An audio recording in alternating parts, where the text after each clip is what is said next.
Well, let's start off with the Knicks and Wolves, man.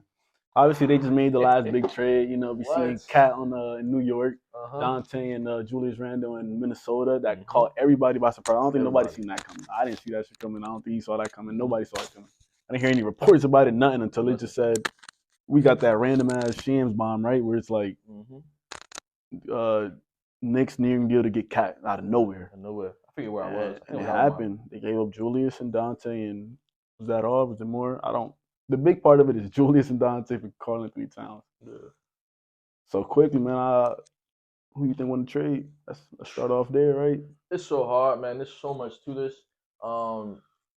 This trade isn't just like there's so much that goes into this trade. Yeah. A couple years ago, the NBA implemented the second apron. They wanted to stop teams from building super teams.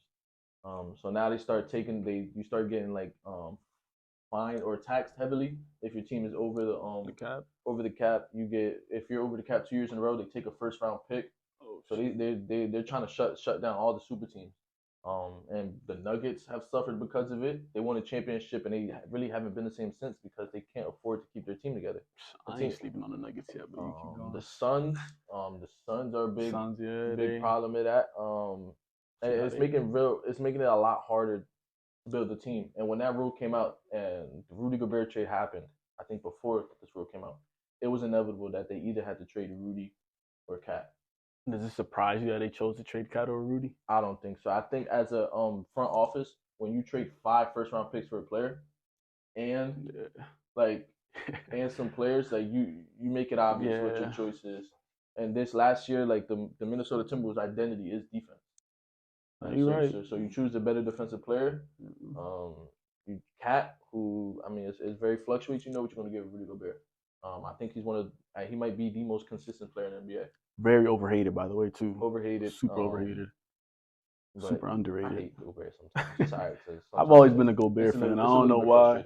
I love defense, even though he has his moments. But what you about to say? No, I was about to say, so just quickly, like who do you think won the trade just off first glance? Like, we'll get into the details in a segment. Like, I think if I'm looking into the future, I think the Timberwolves won the trade. You think the Timberwolves won the trade? This trade gives them a whole lot of financial flexibility going forward, and the Knicks got to pay Mikal Bridges next year. The Knicks just got a lot more expensive. And you just talked about the cap. And we just talked about how cap is becoming a bigger issue. Who else did they just pay this offseason? The Knicks. Who they just pay? Max contract. 3D wing. They didn't give OG a max, bro. They gave OG $212 million. Oh my gosh. Over the course of 4 years, I believe. I forgot about that already. Man, all I know is he's getting paid $40 million a year, and like role players are getting paid now. He's never going to sniff an All-Star game in his career. He's not. Yeah, nah. Max contract. He's probably what? Is he the 5th best player in the starting lineup? Probably 4th or 5th, right? It's just somebody crazy. Like OG's a great player, but I can't remember the last time OG Anunoby played a full season.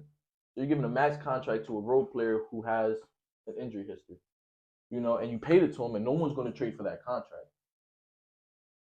Karl-Anthony Towns is a top 10 paid player in the league. Mikal Bridges is one of the top 3 best role players in this league. And Brunson just recently took a pay cut, right? Brunson took the pay cut, but he's not doing that every time. He took that pay cut so Mikal Bridges could get paid, right? And what the Knicks did is they took the extra money and traded for KAT.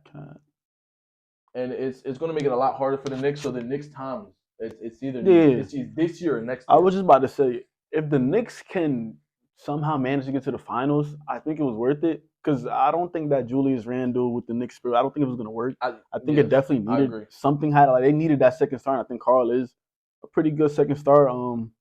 The defense, I don't think they got to worry about the defense much with Mikal and OG there, right? I think Josh Hart. Full-time 5. And so that can get scared. And they're also in the East where Joel Embiid exists. So, and the Celtics are really good. We'll see, man. Giannis is out there. Like they're definitely gonna have to. The offense is gonna have to go really, really crazy. Like, and they're gonna have to. But I think they'll be a lot better than people think on defense. I feel like they'll figure it. I think they'll figure it out with KAT somehow. Obviously, it's not gonna be perfect. It's not gonna be like Minnesota with Gobert, but I think they'll be able to hold up. Tibbs coached KAT before earlier in his career. He hated it. He didn't. That's the whole Jimmy. We'll see, man. Because the Knicks got that. They got that identity. They do have that identity. They're known for having dogs, right? So Mikal OG is ridiculous. I think Jalen and them can get him to get on board and really lock in. Who's their power forward now? Is it Josh Hart? They're probably gonna throw OG there. I was thinking. I'm thinking Jalen, Josh, Macau, OG, and KAT. Right? Is that not their starting lineup? They still got Mitchell Robinson coming off the bench. Losing Isaiah Hartenstein was tough too. That was big. And where is he at right now again? OKC. OKC. Yeah, and OKC. We'll get to them later too. They're looking real good. But yeah.